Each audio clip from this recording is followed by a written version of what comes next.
Good morning. And you are clicking on this video because you are trying to decide if you want to buy a huck cycle. Well, I already did that for you guys. I'm making this video because there's not enough online showing you in depth on the vehicle other than just what it looks like, how it rides, and receiving it from a truck. So hopefully this will clarify some stuff, let you guys see what goes into building it, how you're going to get it, and make your decision from there. So what you're looking at is the Rebel SCR model. I changed 3 things on it. I upgraded the front fork, added the back rack holder, and I bought tank cover saddlebags. Out of those 3 things, they were all great. The only thing that had somewhat of an issue was the saddlebags, which is currently unclipped, so I can show you guys how to get to the battery pack. So you initially get this bike. It is going to come unplugged, and they can't guarantee what charge it's going to be at. Mine came at, I think it was 96%. But to get to your battery, you're just going to pull up on these guys. One on the left,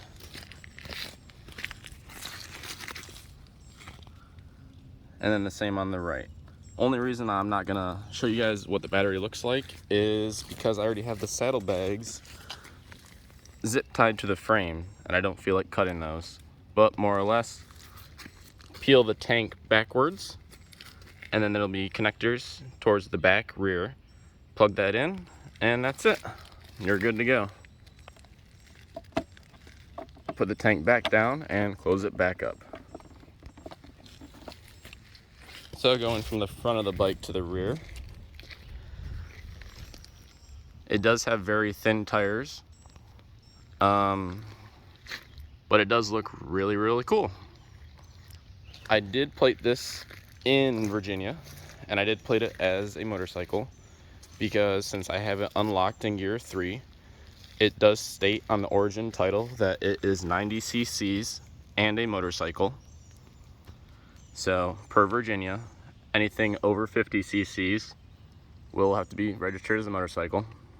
So going through that process was pretty simple. I did it all in one day.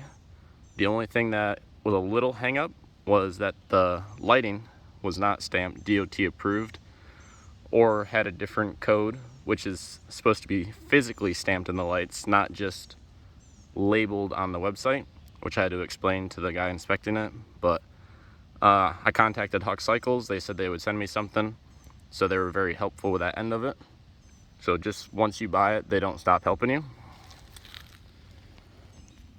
The reason I don't like the saddlebag cover probably is because it does mount good. It's just the fact that I have to hold it on with zip ties.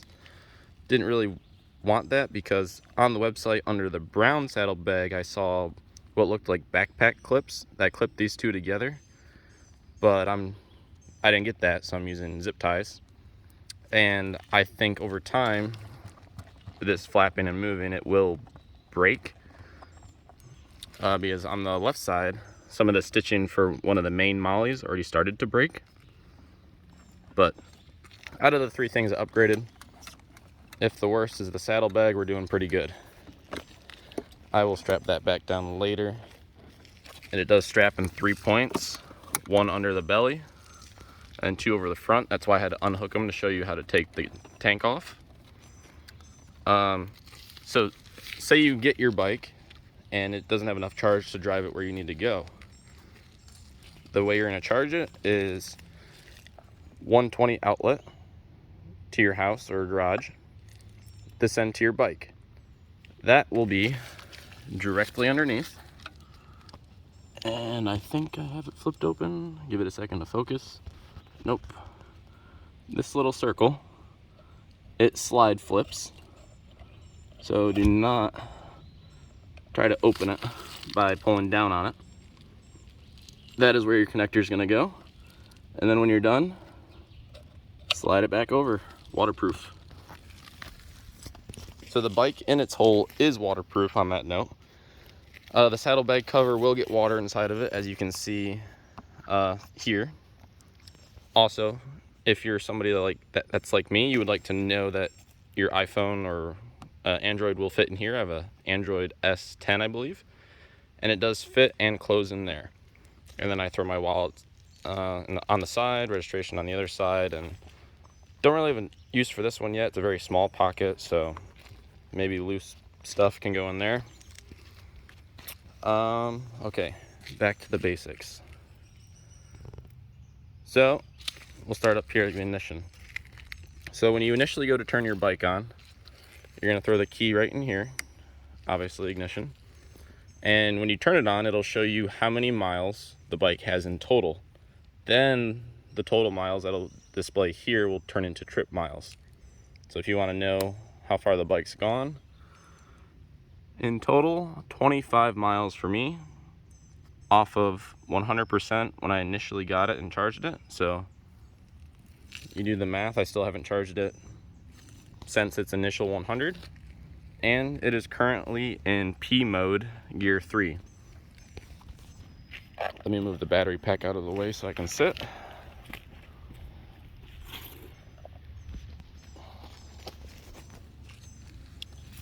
So I am 6'1", and I think I sit quite comfortably on this bike. So P mode, that just means park. So in the case that I am to hit the throttle right now, since there's no clutch, you're not just gonna take off. You physically have to come over here, hold the P button, release it, and then your miles per hour will go to 0. So now I'm good to pull the throttle and go.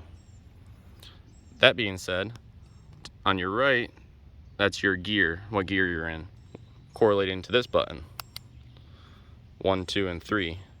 1 is, I believe, 0 to 10, 2 is 10 to 20, and 3 is 20 to the rest that you got.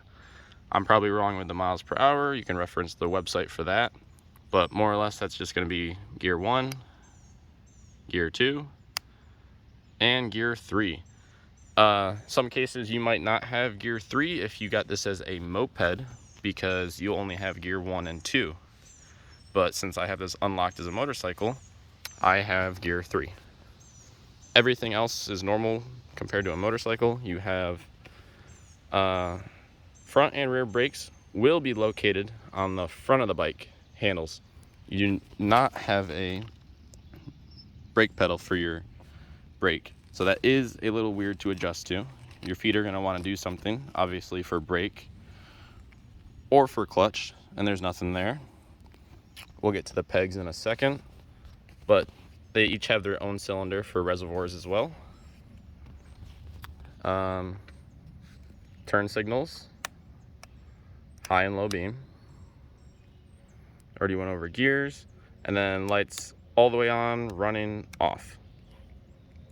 The only thing different for the handlebar setup will be this little S guy. This is, I just call it the speed button, because online it says you can hold this and it'll send a supercharge of power, and you're not supposed to hold it for more than 8 seconds because that could damage the battery. But that'll let you go past, I believe, gear 3, so it's making a gear 4 for, we'll say, 7 seconds. Or if you're going right off the rip, you'll just get a lot of torque. But haven't used it. I did not buy this bike to go fast. I bought it to go from point A and point B. Because I don't really think it can go that fast. We'll say on a flat surface, your average is going to be 55 miles per hour. I've topped out probably going down a hill 60, 65 depending on the grade. And then going up a hill, it is honestly a struggle sometimes. You can go up a hill at 40, 45 miles per hour depending on the grade as well. And then that will change how the battery is consumed as well. So when you do throttle forward, the battery will go down based off of how you pull it, but that does not mean you're at that percentage. Because when you release, it'll go back to what it actually is.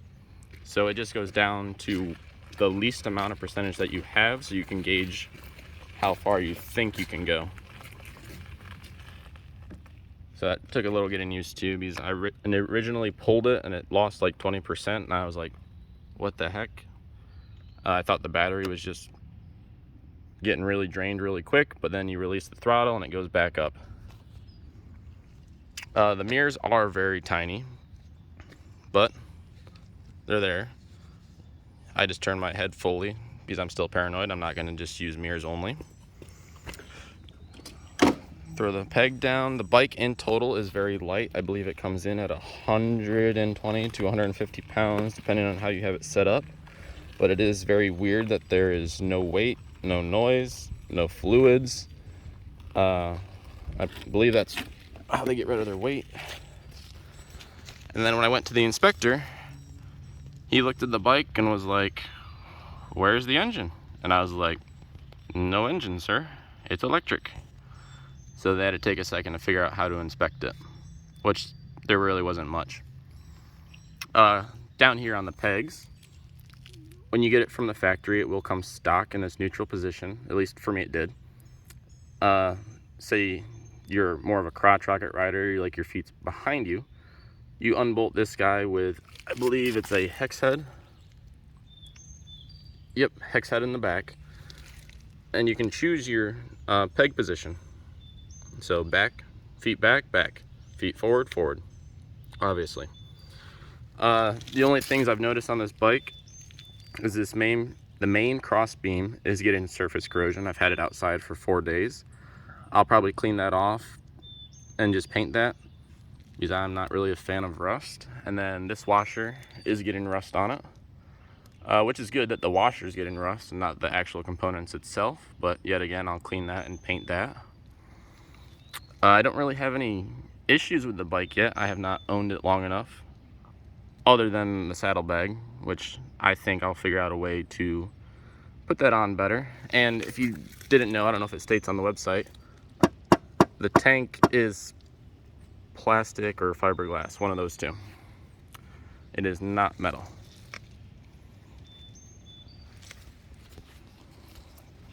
Alright, let's see. Anything else about the Huck that I wish I knew?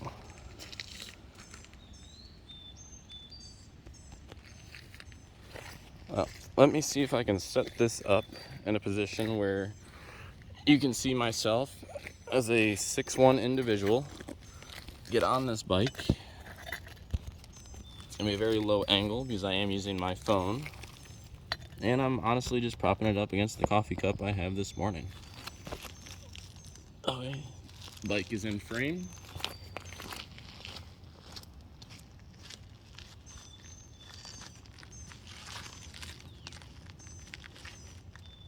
So I am standing flat foot right now with probably,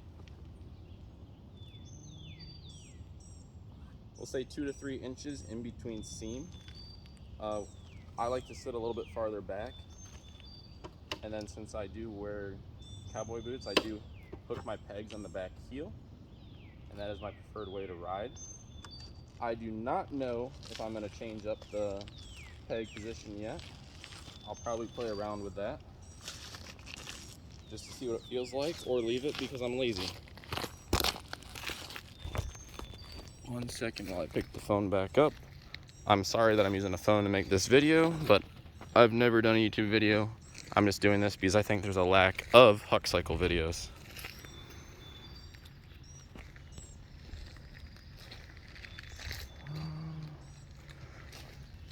I do like the American flag that they throw on the front, which is going in the correct direction for wind.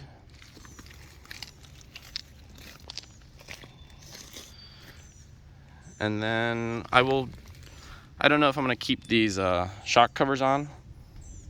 They are very flimsy, only held in by 2 screws. And then little horn right there. If you guys want to stop watching the video, you guys can. I'm just going to go over a little stuff that I see that I wasn't prepared to talk about. Excuse me. You do have back pegs on this bike that just fold down. The only thing I had to do for those is I did bend the cotter keys around, because they were pretty much straight, and I did have one of my friends riding in the back, and it is doable. I would not say it's that enjoyable since the bike is so small, and having two individuals that are right around 6 foot each with our combined weight, I wouldn't really say we were the most effective riders. But overall, my takeaway from this bike is I would buy it again, because in comparison to the other bikes on the market, I went to a different dealership and their electric motorcycles were pretty much double the price of these Huck cycles. Is it kind of weird buying something without ever seeing it in person? That is what I did, because I didn't feel like going down to South Carolina and test driving one. And I was quite impulsive, but luckily it paid off.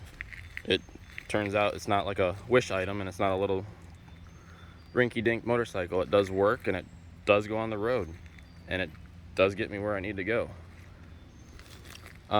Please comment if you want different videos on different stuff. I can reply pretty quick to stuff or make another video if I have to, since we have Memorial Day weekend. So I do have some free time finally. But as our last walk around of this bike,